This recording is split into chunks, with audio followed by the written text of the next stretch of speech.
Abrindo a Epístola aos Colossenses. Amém? Glória a Deus.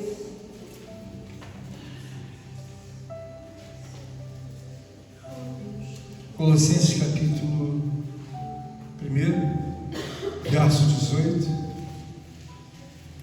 e verso 19. Amém. 18 e 19, capítulo 1. Amém? Podemos todos ler? Amém. Diz assim a Escritura Sagrada de Deus: Ele é a cabeça do corpo, da igreja.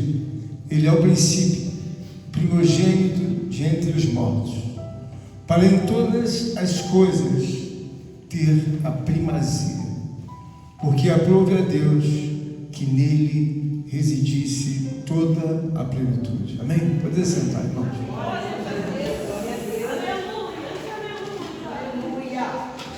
Nós sabemos, irmãos, que os nossos pensamentos humanos,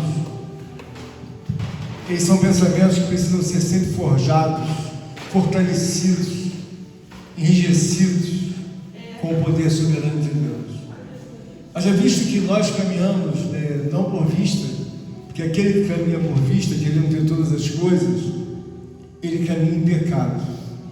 E caminhar em pecado é exatamente você duvidar em todo o tempo de Deus.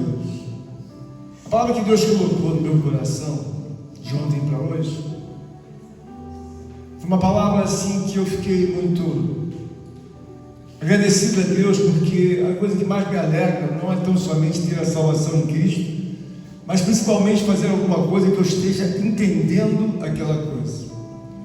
E eu vejo que a pessoa de Deus, ela não é muito bem entendida, e que ainda que nós venhamos a nos esforçar, venhamos a trabalhar maiormente em todos os feitos da palavra de Deus, conforme o Senhor tem nos ajudado, a vida traz um tanto, uma conturbação de entendimento, quando se é um assunto para se separar, e nós olharmos então e encontrarmos o caminho. Por que sucede tal assunto? Por que sucede tal coisa? Isso é uma coisa que na minha cabeça, ainda que eu tenha anos de ministério, eu vejo que se nós não estivermos nutridos por Deus, você vai sempre ter uma complicação de separar o que é realmente aquilo que acontece. Por exemplo, nós falamos de problemas financeiros, depois falamos de problema social, falamos de um problema conjugal, falamos de alguma coisa sentimental, de segurança. Aí o outro levanta e fala a respeito de saúde, vem o outro e fala a respeito de emprego, e o outro levanta e fala de saneamento, de cultura ou de religião. O que Deus colocou no meu coração é que nós devemos deduzir que todos esses assuntos, e mais milhões e milhares que passam na nossa vida, são assuntos que eles precisam ser conectados a uma coordenação de Deus. Por que tantos assuntos? Porque a vida, ela denuncia num primeiro momento, mesmo que o homem que lá atrás vivia ao lado de Deus e depois tivesse a queda, era um assunto de muitas novidades, como orou aqui a nossa amada irmã Marcela. A Bíblia diz que o homem viverá em novidade de vida, mas quando ele viverá em novidade de vida? Quando a gente vai conectado a Deus, e que possa entender que todos esses assuntos, sendo assuntos bons ou assuntos ruins, eles são conectados e autorizados a prosperar por Deus. Enquanto nós não temos uma realidade de entendimento, nós ficamos perguntando: mas por que sucedeu? Por que aconteceu? Porque o problema do homem, ele está ligado a milhares e milhões de variações. Então, ainda que existam as especializações de homens e mulheres em todos os aspectos sendo colocados de forma profissional, esses milhares de homens nunca alcançarão aquilo que vem a ser a verdade de Deus e a justiça de Deus. Então eu vejo que da parte de Deus é bom que nós entendamos as variações, elas não estão ligadas à capacidade de homem algum. Então isso fica resolvido do porquê que Jesus Cristo está no centro do universo religioso. E ninguém mais do que Jesus pode resolver essas coisas. Então, o primeiro tópico que eu gostaria de falar na minha introdução é que o homem, quando você leva a palavra de Deus a ele é um homem cativo, ele é um homem escravo das suas próprias condições naturais, porque alguns conceitos e algumas razões pessoais são trazidas ao homem. E ele, considerando todas as coisas, ele começa a entender que ele pode resolver, trazer a liberdade ao mundo, trazer a paz ao mundo, trazer o equilíbrio ao mundo. E por que ele não pode? Ele não pode, irmãos, porque esses assuntos, eles só podem ser feitos com a justiça de Deus. Então, quando nós entendemos isso de uma forma definitiva, nós vamos compreender a importância da pessoa de Jesus. Então, quando você vê uma reunião de um homem em um país, em outro país, é bem verdade que eles fizeram algumas coisas. Nós podemos lembrar até mesmo das últimas da lei Maria da Penha, nós podemos lembrar do Estatuto da Criança, podemos lembrar do Estatuto do Idoso e outras providências de proteção ao homem. Mas isso não caracteriza por si só a solução de um mundo de assuntos em que eles estão resumidos numa vida. E aí o homem, por mais que ele queira, não existe essa possibilidade dele trazer a justiça pessoal humana ao mundo. Primeiro que ele está incapacitado. Ele é um homem natural, caído, frágil e também está morto. Então seus delitos e pecados. Então fica tudo muito difícil. Mas ainda assim o mundo clama por uma solução trazida pela mão dos homens. Então não tem como trazer. Por quê? Porque o homem vem caído. E quando ele está caído, ele não tem saúde espiritual que possa atingir a humanidade como um todo. E a única saída dele é a pessoa de Jesus Cristo. Mas aí o que acontece? A pessoa de Jesus Cristo, normalmente, ela é rejeitada. E por que ela é rejeitada? Porque ela vem como uma revolução na vida do homem. Então as trevas se levantam como se pudessem deter aquela revolução. Todavia não podem, mas diante de Deus está tudo muito claro. A justiça do homem, a justiça humana é uma justiça falida. Aí alguém vai dizer assim, mas pastor, como falida? Irmãos, nós sabemos que ela é falida porque ela não atende às necessidades múltiplas, reais de uma vida. Então a necessidade do homem, em que ele coloca a justiça dele, é falida em que sentido? Porque quando nós olhamos para uma vida, nós olhamos para uma criatura que tem milhares e milhões de desejos, de necessidades, e cada um deles são diferentes uns do outro. Então quando nós olhamos para Deus, nós começamos a ver o quê? Que o homem é uma pessoa egocêntrica. Por natureza, ela pensa naquilo que interessa a ela e naquilo que interessa a própria família dela. Então quando ela faz o egocentrismo, ela esquece que as outras pessoas também têm tão quanto que viver. E aí é óbvio que a justiça humana é falida porque ela pensa de uma forma centralizada, ou seja, ela não tem a característica de pensar em todos. Ela pensa em alguns nichos, e aquele nicho convém a ela, então ela dá a sequência. Mas quando você começa a ver que a solução do homem, do mundo, da paz, da verdade, tudo não pode vir do homem, eu falo comigo, bom, esse assunto é resolvido. Por quê? O homem não tem essa capacidade. E como não tem, pastor? Definitivamente não tem. Isso fica resolvido porque quando você fala de alguém que não consegue se colocar no lugar do outro, o direito do outro vai ficar subestimado. Então quando eu falo de alguém egocêntrico, ele se colocou no lugar dele, atendeu os direitos dele, os assuntos dele. Bom, nós somos milhares e milhões, nós estamos lidando com vida. Alguns milhares vão ficar para trás. E o sentimento de um terceiro nunca vai ser validado. Você imagina que você trata aqui da igreja de todos os assuntos, mas você tem uma religião. A religião vai atender os aspectos daqueles que aqui estão, daqui para lá. Agora, daqui para lá não vai ser atendido. Por quê? Porque é uma justiça falida, humana.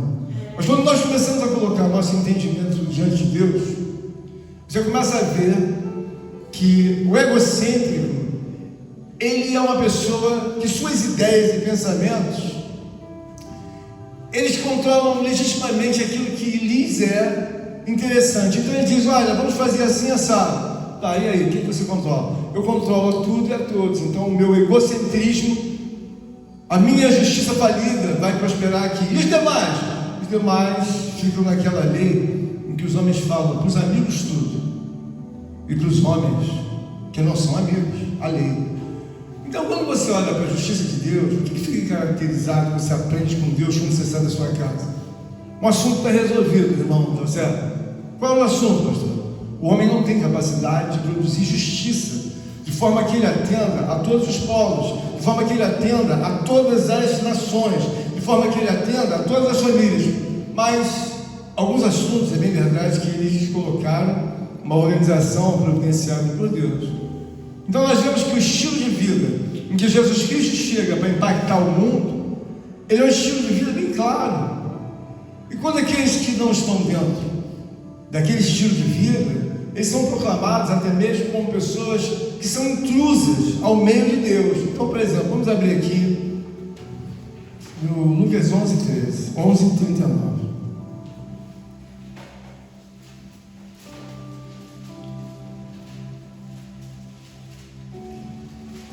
Amém? Vamos ver o que diz Lucas 11:39. A palavra de Deus é uma escritura santa e ela sempre nos remete a andar pela escritura. 11:39 diz assim, a palavra do Senhor: o Senhor, porém, lhes diz: vós, fariseus, limpais o exterior do copo e do prato, mas o vosso interior está cheio de rapina e perversidade. Insensatos, quem fez o exterior não é o mesmo que fez o interior? Então veja bem, irmãos, só tem. O Espírito Santo de Deus, ele quer nos mostrar algo para que você entenda definitivamente por que eu tenho que abraçar Cristo, por que eu devo ouvir as pregações sobre Cristo, conselhos sobre Cristo, porque eu devo amar a Cristo, porque eu devo adorar a Cristo, porque eu devo homenagear, engrandecer, exaltar a Cristo. Por que eu devo fazer isso? Quando você olha para a limitação humana, você está falando de homens que conhecem a lei, está falando de judeus. Mas a Bíblia está dizendo aqui que eles fazem um processo que na verdade lhes remete a uma situação de injustiça. E quando nós vemos que até mesmo a própria obra falada dos fariseus remetem eles à injustiça, se aqueles que estão fora da justiça de Deus, fora da palavra, nós consideramos que não há possibilidade de salvarem, visto que proclamam, exercem a justiça de Deus, imagina aquele que está dentro que não exerce. Então o fariseu, ele é uma pessoa que ele não tem a capacidade de governança, de olhar para a justiça de Deus. Por quê? Porque não lhe convém fazer a vontade de Deus, lhe convém fazer a sua vontade de religioso. O religioso, irmãos, é uma situação muito difícil na sociedade, porque nós lidamos com pessoas em que as pessoas, elas estão sempre nadando contra. Mas o mais interessante disso tudo é que essas pessoas não estão fora da igreja, como pessoas nécias, como pessoas que não conhecem a Deus, ignorantes. Eles estão dentro da igreja. Então eles fazem uma força tremenda contra você, às vezes silenciosa e sem perceber. Você não está vendo que você está me atrapalhando? Você não está vendo que você precisa proclamar o que vem a ser a justiça de Deus? Então, no texto que eu li, o apóstolo Paulo deixou bem claro, porque defende a justiça de Deus. Porque quando nós olhamos a palavra, você vê que está bem claro o posicionamento de Paulo. Ele é a cabeça do corpo, da igreja. Ele é o princípio, o primogênito de entre os mortos, o primeiro a ressuscitar, para em todas as coisas ter a primazia. Então ele em todas as coisas tem a preferência. Primazia é preferência, é excelência. O que tem que dar? Tudo para ele. Por quê? Porque Deus fez tudo na vida dele. Então é tudo para Cristo. E quando nós não entendemos, nós priorizamos outras coisas em que elas ficam falidas no nosso meio e são, na verdade, levadas por Deus a serem retiradas como escória, como aquilo que não é nada. E aí eu olho para o texto e vejo, ele é a cabeça do corpo da igreja. Quando ele é a cabeça do corpo da igreja, irmã Flávia, fica claro que eu tenho que olhar para os pensamentos dessa pessoa. Fica claro que eu tenho que olhar para o evangelho dessa pessoa. e anular toda a capacidade humana que até então eu tinha, como justiça e como coisa mal resolvida, e como coisa que eu não fosse perfeito. Mas espera aí, Paulo está dizendo que ele é o cabeça, ele pensa por todos, faz tudo por todos, resolve tudo por todos. Mas por que ele faz tudo? A Bíblia está dizendo que ele é o princípio, ou seja, não havia nada na terra, não havia seres humanos, na relação de pai com filho, ele já determinava todas as coisas para que elas pudessem ser colocadas no seu devido lugar. Então Paulo entende que ele é o primogênito entre os mortos, ou seja, o primeiro a morrer e o primeiro a ressuscitar na face da terra, considerando a igreja de Cristo, foi Jesus. Então não cabe nenhuma discussão de alguém dizer, mas e os outros? Irmãos, os outros nunca ninguém ressuscitou. E os outros? Ninguém nunca andou sobre as águas. Mas e os outros? Nunca ninguém ressuscitou um morto de 4 dias. Mas e os outros? Irmãos, nunca ninguém repreendeu o vento e nem o mar. Quando você olha para Cristo, você vê que o teu problema e o meu problema, ele começa na relação que você tem com Deus, em que às vezes não é uma relação clara, não é uma relação que Cristo está em primeiro lugar. Paulo aqui, ele coloca as coisas no seu devido lugar como igreja. Então ele diz, ele é a cabeça do corpo da igreja, ou seja, a igreja ela tem que seguir os pensamentos de um Deus anunciado na palavra. A igreja não pode seguir a conveniência de nenhum homem que esteja ao meu lado e diga assim, pastor, o que o senhor acha de eu fazer que tal coisa fosse diferenciada daquilo que fazemos, por talvez ter alguma conveniência? O senhor não acha que é melhor fazer 15 dias de culto online e 15 dias de culto presencial? Irmãos, por que eu vou optar, se ainda Deus tem nos dado graça, ainda está nos dando força para que nós estejamos aqui presencialmente? O original de Deus começou no presencial, e eu não estou anulando de maneira nenhuma, irmãos, a questão virtual que é usada na igreja. A irmã Flávia mesmo, ela faz a escolinha do Bernardo de forma online. Eu não estou querendo anular isso, só estou querendo dizer para vocês que existem propósitos que eles fogem totalmente à justiça de Deus, e isso complica a minha vida e complica a tua vida. E por que complica, irmãos? Porque essas coisas elas estão condenadas, e quando você fala em condenação, você está falando de um assunto que ele está pautado dentro de um arquivamento espiritual de soberania de Deus. Então quando você fala sobre a lei de Deus, você fala sobre a lei, mas há também uma recomendação para que você possa digerir não só a lei, mas os mandamentos, mas também o que? Os estatutos. Você tem que digerir o que? Os juízos de Deus. Cada coisa ela é agrupada de forma que nós possamos entender. Por exemplo, nós falamos sobre a obra da justiça eterna de Deus. Então o que é a obra da justiça de Deus? Ela precede em quem? Em Jesus Cristo. Aleluia. Nunca mais, irmãos, os homens, nunca mais os salvos esquecerão dessa pessoa. Nunca mais. Por quê? É uma obra de magnitude eterna. Ela está onde? Ela está escriturada. Existe um decreto dentro da palavra de Deus que Deus colocou de forma para que você e eu nunca mais esqueçamos. Por exemplo, vamos olhar Deuteronômio 11 rapidinho. Isso aqui é uma coisa que você tem que carregar o resto da sua vida. E eu não estou falando de legalismo, ou não, estou falando da obra de Deus, capítulo 11 de Deuteronômio. Olha o que diz a palavra de Deus no capítulo 11. Isso aqui é uma situação de um mandamento eterno, combinado com um decreto de Deus. Diz assim, preste atenção, vou ler um pouquinho do texto para poder dar mais razão ao sentido da coisa. Amarás, pois, o Senhor teu Deus, e de todos os dias guardarás os seus preceitos, e de todos os dias guardarás os seus preceitos, ou seja, é uma vida, os seus estatutos, os seus juízos e os seus mandamentos. Considerai hoje, não falo com os vossos filhos que não conheceram, nem viram a disciplina do Senhor, vosso Deus. Considerai a grandeza do Senhor e a sua poderosa mão e o seu braço estendido. Só tem. Então entenda bem, irmãos. Não é uma coisa de procedimento religioso, é uma coisa de grandiosidade espiritual, que quando você crê, você vê o conglomerado de Deus estendido não só sobre a face da terra, Mas são anos e anos em que Deus, irmãos, Ele trabalha a governar gerações e gerações.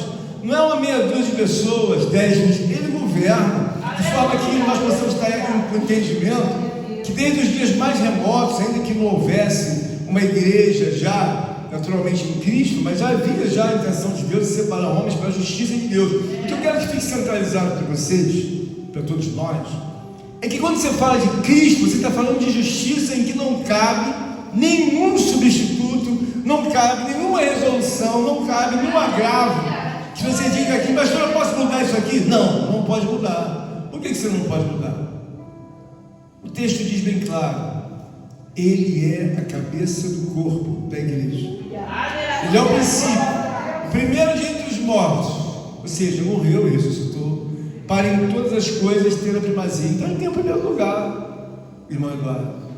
Você pode até não se contentar, você pode até discordar do seu silêncio, você pode querer fazer com a sua vida o que você quiser, mas a Bíblia está dizendo que quando o homem entende que a justiça de Deus é a única saída que nós temos, está resolvido para o homem. Mas enquanto ele não entende, é complicado, porque ele acha que pode regimentar uma liberdade que vem a ser uma libertinagem, mas ele acha, não, é ser muito rude, é ser muito cumpridor, pastor, de uma coisa que eu não sou. Bom, irmãos, eu não estou preocupado com o que você é, eu estou preocupado com o que a Bíblia fala, porque nós ficamos atendendo a dois dispositivos, no sentido de que nós vemos prejudicar Deus, a obra fica comprometida. Por que fica comprometida? Porque eu começo a me exceder com a justiça dos homens, eu começo a carregar eles para dentro de casa, botar eles no colo e curar as enfermidades, mas não lhes ensino a justiça de Deus. Então eles vão estar sempre doentes. Então o mundo é um mundo doente. Por quê? Porque na justiça dos homens eles desejam colocar o homem no colo, abraçar e deixá-los ali tratados. Mas espera aí, o que fala Deus sobre isso? A Bíblia está dizendo que por Ele ter feito a grande obra e ter sido o primogênito em todos os mortos, o único que ressurgiu, que ressuscitou, para em todas as coisas ter a primazia. Então Deus tem primazia na pessoa de Cristo, porque quem vê a Cristo vê o próprio Deus. Aleluia. Porque a primazia é de Deus, o primeiro lugar é de Deus. Mas me diz uma coisa, pastor, me explica aonde o senhor chegou com essa conclusão, irmãos? Irmãos, quando você vê a pessoa de Jesus agredir no sentido de ensinar, não agredir no sentido de contender, mas ao mesmo tempo ele acaba contendendo. Por quê? Porque o próprio Deus, ele é contra qualquer que seja a coisa que é mensurada como justiça do homem. Você pode fazer muitas coisas, você pode resolver. Uma certa ocasião eu estava conversando com uma moça e ela falava assim para mim, olha, eu já estive numa igreja do Rio, ela falava assim para mim, eu resolvi fazer o seguinte, o que você resolveu? Todas as vezes que eu recebo meu dízimo, eu vou lá numa obra de caridade e entrego lá. Alguém me perguntar, pastor, está certo ou errado? Está errado. Porque se for para você fazer o que você quer, irmãos, como disse o nosso amado irmão presbítero Douglas, você não vai lograr êxito. Que se fosse para você fazer, decidir o que você quer, não precisaria primeiro de Jesus Cristo ter morrido. Deus não precisaria ter reunido a sua força. Por quê? Você não quer fazer o que você quer? Então você não precisa da justiça de Deus. O Evangelho, irmãos, ele é a palavra da salvação, mas ele ensina que você não tem que pensar como os homens comuns pensam. Quando você pensa como os homens comuns pensam, numa vida de libertinagem, o que significa? Eu sou o dono da minha vida. Eu vou para a esquerda, irmã Elete, eu vou para a direita. Eu como o que eu quero, eu bebo o que eu quero, eu faço o que eu quero. Há determinados momentos que você tem que comer o que você não quer. Há determinados momentos que você tem que beber o que você não quer beber. Jesus Cristo, quando deram o cálice para ele, deram um cálice com vinagre, não deram com água e não deram com aquilo que seria talvez possível beber, deram um vinagre para ele. É claro que a Bíblia diz que deram vinagre, bebeu, sentiu o gosto e jogou fora. Quando lhe pediram, na verdade, a capacidade de mostrar que era Deus, ele abriu os braços, foram colocados escravos, derramou sangue, encharcou aquele lugar de sangue, gemidos, vergonha pública. Mas alguém vai dizer assim, mas você não é filho de Deus? Eu sou filho de Deus. Ele falou sozinho. eu sou filho de Deus, mas eu tenho que cumprir as Escrituras. Aleluia. Então o fato dele ter derramado sangue, ter sido pregado na cruz, ter sido envergonhado, não anulou o direito dele ser filho de Deus. E o que Deus quer falar conosco nessa palavra, que quando você está dentro da igreja, você tem que entender o seguinte: você é uma pessoa que é a realidade da justiça de Deus. Você não pode ter duas cabeças, duas mentes, no sentido de que você uma hora é com os homens e outra hora é com Deus. Você não pode, aliás, você pode. Mas o que eu quero dizer para você é que nós buscamos desprezar a justiça dos homens. O que mais aborrece a Deus, irmãos, é você ver alguém que quer diabolicamente, em dubiedades, dizer isso pertence a Deus e não tem nada a ver. Porque tem coisas que ficam bem claras, estão bem claras, resolvidas. Você não pode mais, irmãos, pela justiça de Deus, não é pela igreja, não é por nenhum estatuto da igreja, se é que houvesse, que ainda não tem. Você não pode sentar na mesa dos escarnecedores com alegria, bater palma, oba, estamos tomando cerveja, eu estou na cerveja, e você, estou no Guaraná, e você, estou na Coca. Não dá. Eu, da minha cabeça, eu entendo que algumas coisas fazem tão mal a mim, e creio também que fazem mal a outras pessoas, se ela entender realmente a origem. Por quê, irmãos? As coisas não podem ser mais misturadas. É uma vida em que você proclama o reino de Deus. Paulo está muito bem resolvido aqui. Paulo está resolvido de uma forma muito gloriosa. Os discípulos estão resolvidos. Jesus está resolvido. O mundo de Deus está resolvido. Mas quem não está resolvido? Os homens que ainda não entenderam que é preciso dar a primazia à pessoa de Cristo. Paulo, quando entrega a vida dele, ele não tem nenhuma dúvida. Por que você está fazendo tal obra, Paulo? Ele é o único Senhor, Ele é o único Salvador. Então está resolvido esse assunto, porque às vezes, quando você não tem uma nutrição bem boa, você fica num monte de escarnecedores. Irmãos, por você não ter uma defesa, por você não ter uma convicção, por você não ter obras em Cristo, e não avançar no Evangelho tão mais fervoroso, você fica pensando que as pessoas são todas iguais. Não são iguais, não. Mas pastor, mas de que ponto não são iguais? Irmãos, Deus não faz acepção de pessoas. Mas quando Jesus fala que nós devemos deixar o pai, a mãe, os filhos, o que ele falou? Mandou deixar. Por quê? Eles contaminam o ambiente em que nós proclamamos a Deus. Observa você está na sua casa, aí você está com os seus costumes, com a fé em Cristo. Chega uma moça que vai dormir na sua casa que não é cristã. Ela vai querer andar de short, ela quer botar a sainha dela apertada, ela quer andar de blusinha de alcinha com esse de fora, ela quer tudo errado. Aí você vai dizer: não, pastor, não, por favor, eu não tenho necessidade de trazer aquela pessoa para dentro da minha casa, eu não tenho. Mas não tem mais, é renúncia. Cristo, quando ele viu que os próprios irmãos não se davam conta, no sentido de estarem compilados com ele não foi omisso em dizer que nunca viu tamanha incredulidade em Nazaré. Os irmãos estavam com ele, mas você vê que a Bíblia, para não dar confusão, que as irmãs de Jesus não são citadas com o nome, e alguns irmãos, não digo todos, não é bem claro se existem mais outros irmãos. Por quê? Para não focar, porque daqui a pouco, se tivesse o Evilásio que não tivesse convertido, aí teriam já feito um santo Evilásio.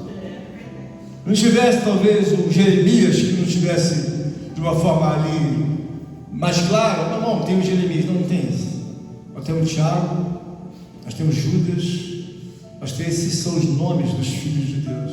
Então, o que eu desejo nesta noite é fazer com que os irmãos entendam que o Evangelho é uma obra de salvação eterna. Aleluia. E não é uma obra que alguém começou a ir para a rua, sabe, vou proferir a Cristo, não, irmãos. Ela está calçada, alicerçada em mandamentos de Deus. Você observa quando você vai, por exemplo, numa biblioteca, ela tem uma série de livros em que elas registram a historicidade, da capacidade daquele livro. Então aquele livro pode ser o estatuto, porque os procedimentos estatutários, eles dizem respeito a uma classe de pessoas. Quando você fala de lei, a lei abrange a todas as pessoas. Quando você fala de mandamentos e ordenanças, você está falando de uma obra que é testemunhada por Deus como mandamento. Então você olha, por exemplo, a Santa Ceia, é um mandamento. Você olha o batismo, é uma ordenança. Você olha outras leis e você está obrigado a ficar debaixo delas. Por quê? Porque a palavra de Deus é uma palavra perfeita, ela não é uma coisa feita na esquina, não é uma coisa feita por homens no dia passado, não. Esse assunto aqui é um mandamento. E esse assunto aqui, ele é uma ordenança. Isso aqui é uma obra estatutária, porque ela abrange alguns. E essa aqui é o juízo de Deus, é muito severo.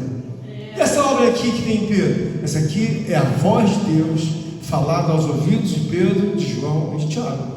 Então, é uma obra que ela é sustentada, não pela capacidade de alguém que vem aqui, vamos cantar para Jesus, tá? Mas quem é Jesus? Paulo está dizendo aqui bem claro, na palavra dessa noite, para que você não vá para casa achando, bom, encontramos Jesus, o irmão José fala, a irmã Rosângela fala, mas peraí, ele tem mais de 2000 anos de história. E aqui no verso 19, Paulo diz assim: porque aprove a Deus que nele residisse toda a plenitude. Porque aprove a Deus que nele residisse toda a plenitude. Irmãos, o que significa a plenitude? Existe uma empresa aqui no Brasil chamada IBM, eu não sei se ainda existe.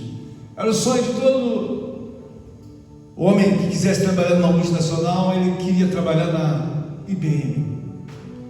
O slogan da IBM era pleno emprego, ou seja, você entra, só sai dali quando você completar, sei lá, 30, 40 anos de vida para a sua aposentadoria. A IBM um dia fez isso. Aqui a palavra de Paulo, dirigida pelo Espírito Santo de Deus, ele está dizendo que aprove a Deus que nele residisse toda a plenitude, ou seja, começou com Cristo. O que você entende?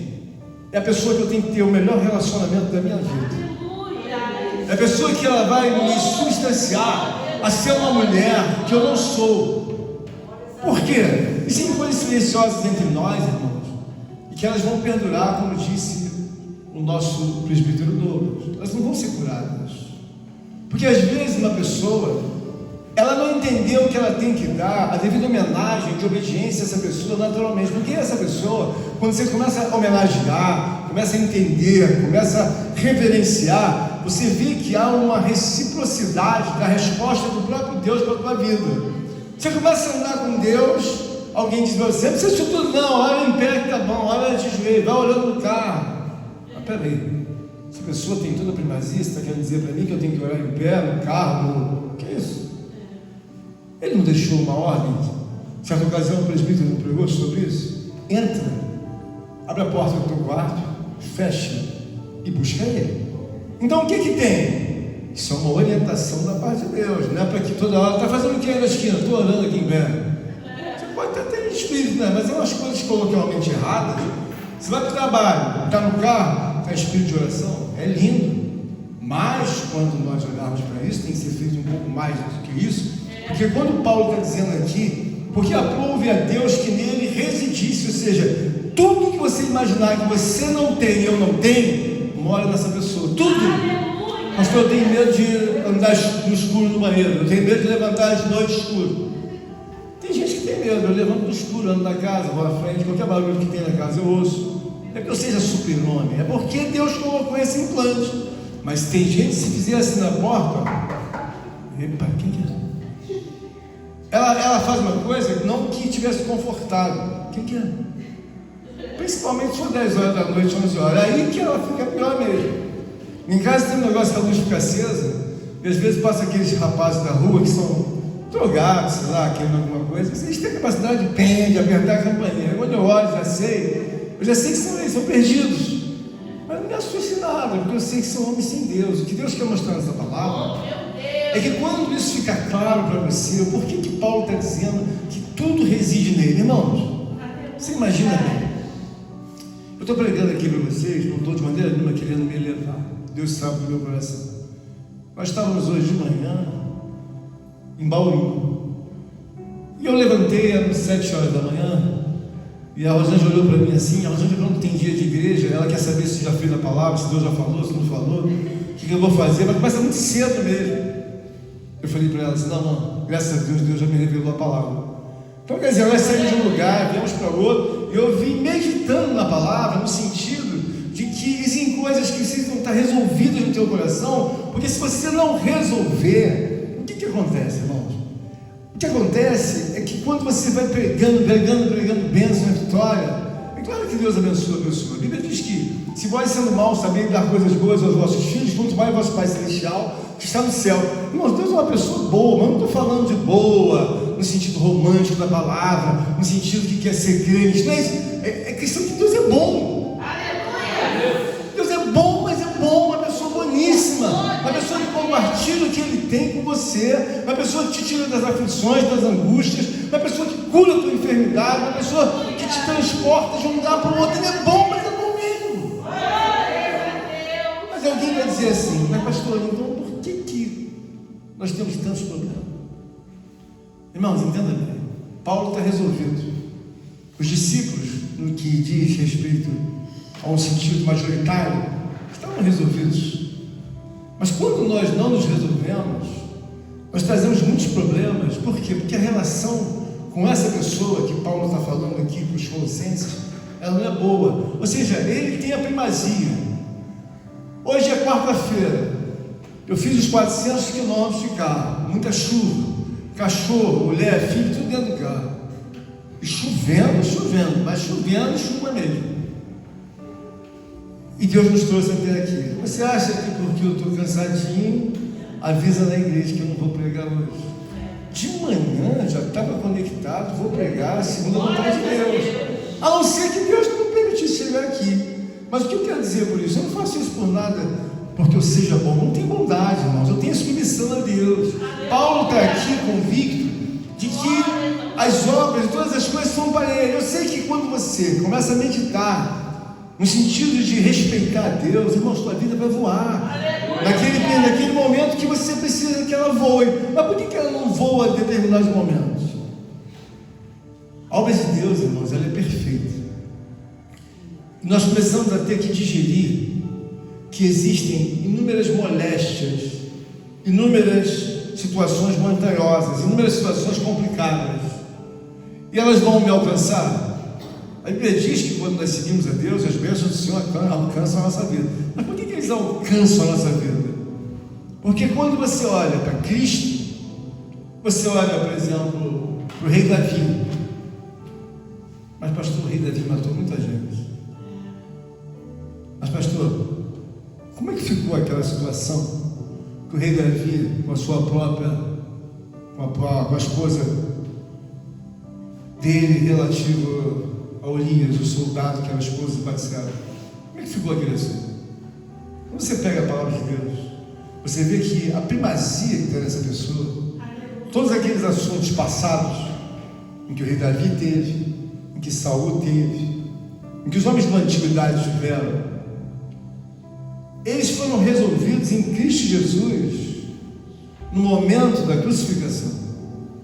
Então ali são resolvidos, como fala no capítulo 2, 3 de Romanos, todas aquelas querências temporais, passageiras, que você fica perguntando, mas como é que pode aquela prostituta chamada Raabe, Deus encontrar graça, e ela era uma prostituta, e de repente a salvação dela não fica comprometida? Não.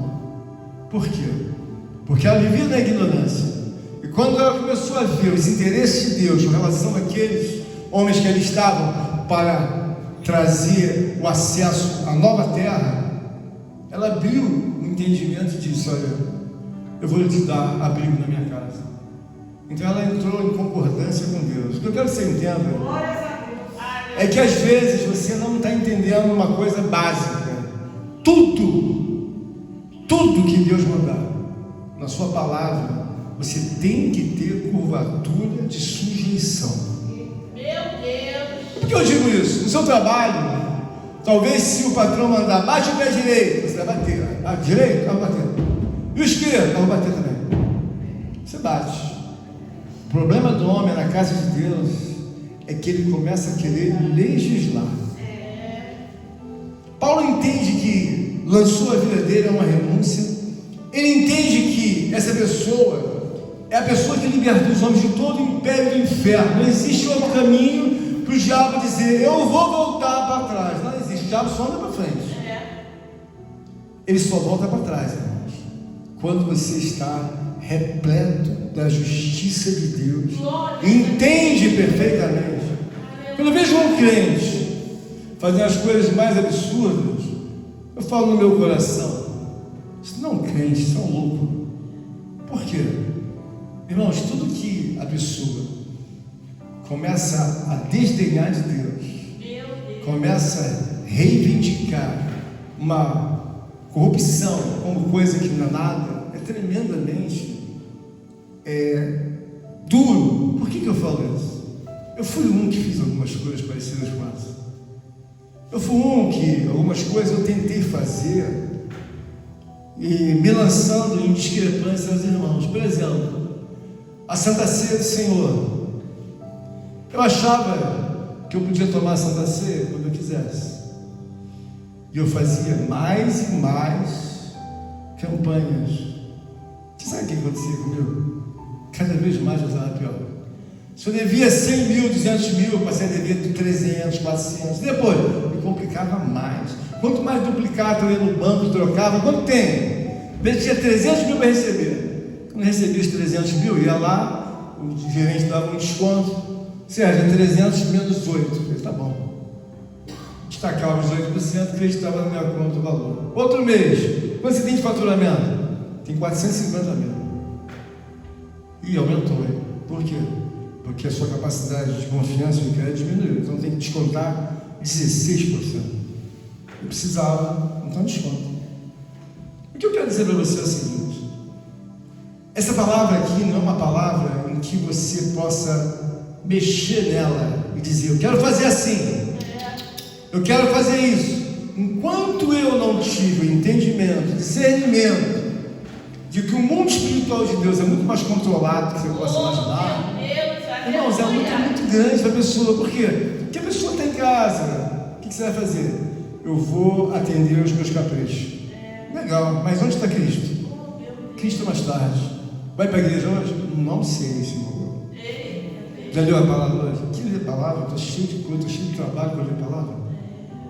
Então você mesmo, eu, colocamos uma desordenância na sua própria vida, mas Paulo não tem problema, ele está dizendo aqui bem claro, para todas as coisas, ter a premissa dele. Bom, eu tinha que viajar hoje. Está cansado, pastor? Não, estou cansado. Eu posso estar um pouco distanciado, porque eu queria orar mais. Porque quanto mais você ora, irmãos, maior é a intimidade. Quando você conversa pouco com uma pessoa, até seja sua esposa, tem pessoas que vivem 20 anos com uma esposa.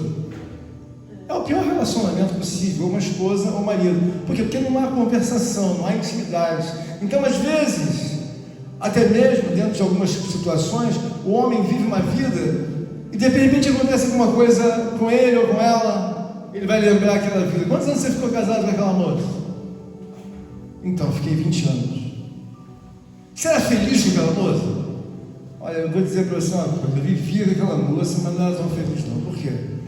Eu tinha quase que ficar de joelhos para ter uma relação conjugal. Eu tinha que ficar quase de joelhos para ela querer ir na casa do meu pai ou da minha mãe. Era uma vida, mas era uma vida em que eu vivia uma escravidão silenciosa e ninguém sabe. Então, um casamento, ele pode ter um problema seríssimo você viver 20 anos. A pessoa trabalha 30 anos numa empresa, ela pode ser uma pessoa que vai ter muitos problemas. Por que não flui? Porque não flui porque a presença de Cristo deveria estar 100%, como Paulo aqui defende. Paulo está dizendo, ele é o princípio de tudo, ele é a cabeça da igreja, ele reside de tudo. Por que nós vamos entender sobre isso?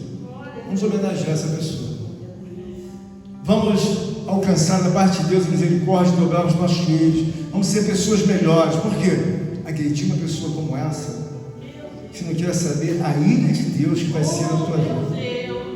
Então, quando você está na casa de Deus, você está pregando, você vai dizer assim, mas pastor, eu queria entender uma coisa.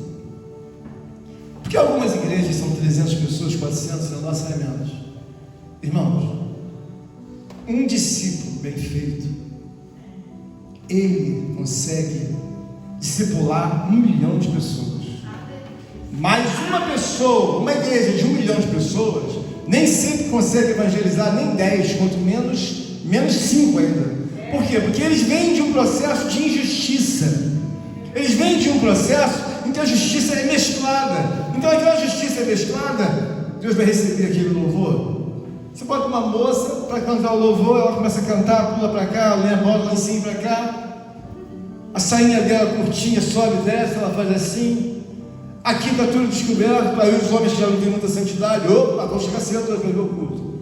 Não é culto nada, irmãos. Quer ver a mocinha pular de sainha, balançando aquele pauzinho para lá e para cá. Aí vai para a igreja, vamos para a igreja, não vai perder a igreja não. Mas a igreja não é Cristo. Então entenda bem, quando você sair daqui, algumas pessoas podem estar perturbadas na sua cabeça, mas por que tanto problema, irmão? Irmãos, Deus deixou todas essas coisas para dizer assim: sem Cristo não dá. Sem Cristo não vai dar. Por quê? Porque Ele é a pessoa que Deus colocou de forma memorável, para que você nunca, às vezes, possa se perder. Porque, por exemplo, alguém fala assim: pastor, por que eu fico em casa, isolado? Não estou fazendo nada. A irmã Eliette vai conversar comigo: pastor, cadê o irmão? Está em casa, isolado. Então quer dizer, pastor, que ele está em casa, irmão, ele está em pecado. Espera aí, pastor, como a pessoa isolada tem pecado? Abra aí comigo no Provérbios 18.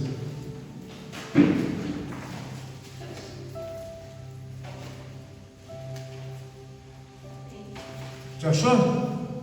Algum irmão já achou? Provérbios 18. Deixa eu ver o verso qual que é. Bom, já achamos. Amém?